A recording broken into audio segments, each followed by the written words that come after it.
This Raw Vision video is brought to you by Metro Solar, proud partner of the Richmond Football Club. We've just been joined by the Chief, Brendon Gale. Benny, how are you enjoying the night so far? Yeah, good, Richo. Good, we're just settling in. We've just got through the first few rounds of counting. Great to hear from the retirees. It's always a bit sad to see those guys. I thought Newey was wonderful. It was a great speech, and he leaves a legacy, doesn't he? He does. Yeah, sure does. He spoke really well, didn't he, about the jumper? That's something he's really proud of, isn't he?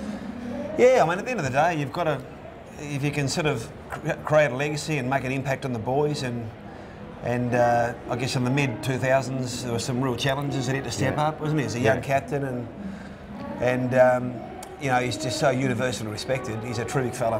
Yeah. So we have a look at the top four so far. Alex Rance is leading on 30 votes. No surprise there. I thought Rancey would poll well. Dustin Martin is on 26. Shane Edwards, 23. I think we always expected he'd get off to a fast start. And Jack Rewalt on 22. But as we were sitting out there, Benny, I just thought the voting system's changed, hasn't it? Because you used to be able to get up to 25 votes in a game. Yeah, and you could. Maximum of 5 now. All the coaches could issue up to 5 votes each, so you come to 25, and perhaps there are a few sort of unintended consequences through that, but I think now they've got their own method for arriving at the 5 votes, but it's only 5, and so if you do happen to miss a game or two, you're basically still able to sort of win a Jack Dyer Medal, and the emphasis, I guess, goes on quality rather than simply quality. So I think it's a far superior method, and you know, I think the top 4 so far would bear testament to that. What about the amount of people in the room, Smacker? It's unbelievable, isn't it, the amount of support we get each year, and they've turned up again tonight. Yeah, it's incredible. There's well over 1,500. I mean, that wouldn't be too many less than the Brownlow. Yeah. Look, it's a great night. It's a night where we sort of close the curtain on the 15 season, and disappointing end, mate, but we did a lot right. I think there's an opportunity to sit back and reflect on some of those things, but gee, we wouldn't be the club we are without the support of our incredible fans and members, and they're out in numbers tonight. Yeah. So now you sit back, you've probably had a bit of time to reflect. It's been, you know, it's been a month now since that elimination final loss. How do you judge the year on field, and I guess off field as well? Oh, look, off field, I think is another really solid year. We continue to grow the business, and that's great. And you need a strong business to be a good footy team. But I think we've got to the stage now. We don't take it for granted, but I think we do that well. Yeah. But ultimately, what we're here to do is support our footy team, and we want to see them perform. And it would have been great to have won a final too and got a bit deeper in September, and we didn't. And we're going to be pretty brutal about why we didn't, and we're sort of going through the process at the moment. We'll address those things, but we can't lose sight of the fact we did a hell of a lot right. Yeah. And you know, we simply cannot lose sight of that. You know, we sort of got a long way to go, but we should be encouraged by what we achieved this year. And I've never been more confident, never been stronger about our future. Yeah. We achieved some remarkable things off field this year. 70,000 members for the first time. I know that's been a goal for a while now. Plus we had the most people attend our games on average, home and away. It's a remarkable effort. This club's got a lot of support out there. Look, there are important milestones, Richo. Yeah, well over 1 million, you know, through the turnstiles, home and away. I think we're only, for home and away plus finals, we're only about 50,000 people behind behind Hawthorn. They played 3 more games. Yeah. So, I mean, these are important milestones, and I guess they demonstrate the size and scale of the club, but we're really narrowing our focus now. Now we're sort of doing everything we can to make sure we become a better football team, and to take that leap forward as a football team, because after all, you know, that's what we're here to do. Do you expect growth on those figures next year? Look, I do, mate, because I think it's something we do really well. I think we work really hard to build that connection with our supporters. We work hard to involve them and communicate. I mean, this is a simple example of this. I think we do this stuff really well to take our members really into the heart of the club, and if we do that well, and I believe we do it well, the numbers take care of themselves. So You know, I expect we'll have a pretty good draw again next year based on this year's numbers, and so I'll continue. You know, I expect we'll continue to grow. The blockbuster games, we've had dream time at the G for a while now, but this year the Anzac Day Eve game, it was a fantastic event. I think everyone who attended it really enjoyed the night. You'd look to develop that again next year? Yeah, I mean the blockbusters, you know, the Carlton game, that'll be a home game this year. You know, dream time. These things, you know, are really big, I guess, marquee events. The Anzac Eve game was a terrific initiative on a Friday night. This year it's actually on a Sunday night. Right. So that does present some challenges, but we've certainly requested that continue, but all come out in the wash with the fixture in late October. But, you know, the AFL is very strong on attendances and on ratings, so on that basis I'd expect us to have a pretty strong fixture again. Some good stuff happened around the club. Late in the season, the light towers will put up at Punt Road, so that means we can play some night games there in the VFL next year. Yeah, it'll be great, mate. It'll be great. It'll allow us to do some, you know, some perhaps twilight games before games at the MCG, night games, some fan stuff. It's amazing, isn't it? We planned the transition from our line with Coburg to our standalone VFL team to the nth degree, except we didn't plan to get any lights. And of course, you've got a lot of players who are top-up players and you know, working during the day, but can only train at night. So it'll be fantastic to have those. It really does highlight, you know, what a fantastic precinct Punt Road is.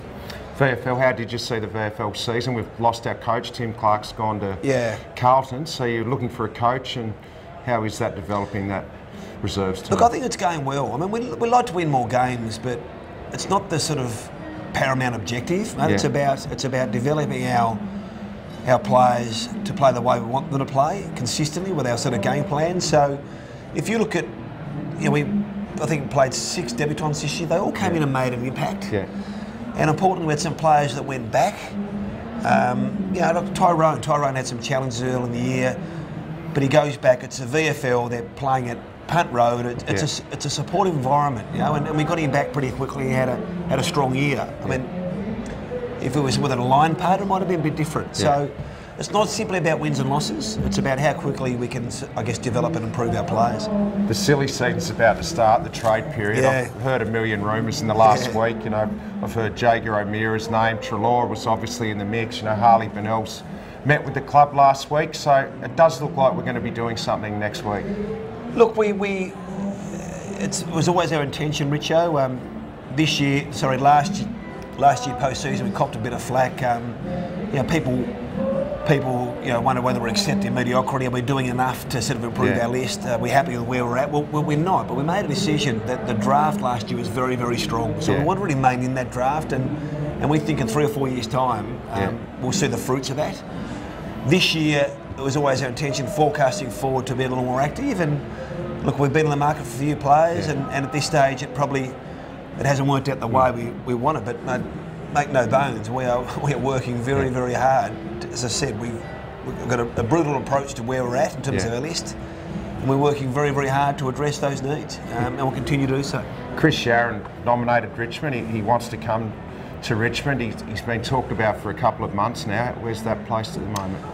Well, that's it is trade week now. We're going through the machinations. I mean, we've got a sense of what we think would be fair value for a player like Chris and where he's at in his career right now. Carlton have a different view. We'll work through that. But look, we think if Dan and Blair can sort of secure Chris, that really will add value to our list. It'll give us perhaps his best football with Carlton has been as a small forward. Kicked 30, 40 goals.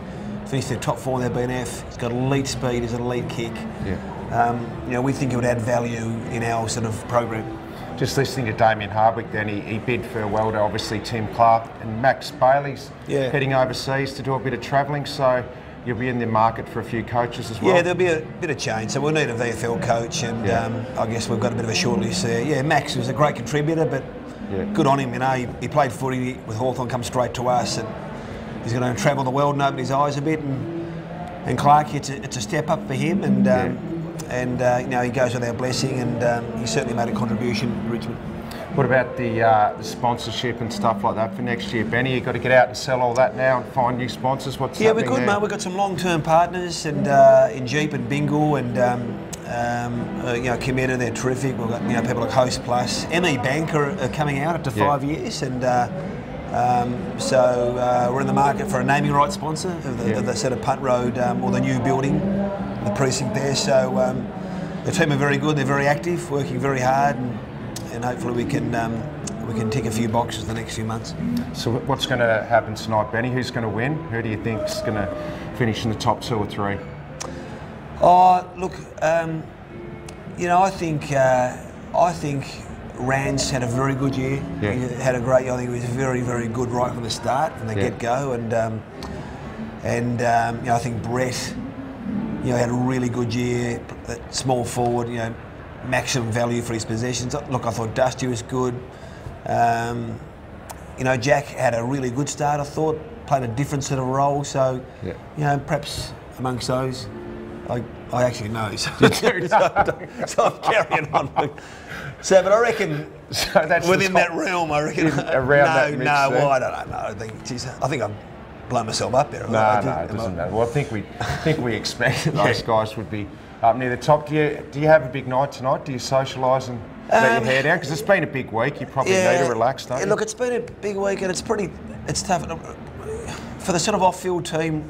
Now until Christmas is almost our busiest time of year, but it is a chance for, I guess, the admin to sort of put a line between 15 and 16. So, chance to get around and have a few beers and a few drinks for the staff, and a few past players in the room. A few past players, some of the all-time greats, Richo, and it's just such a big event. And why wouldn't you come along with some of the people in the room tonight? It's fantastic, and if you can't, you can tune in online, so it's fantastic. So KB's in the room. I saw Francis Burke's in the room. Tony Free, former skipper.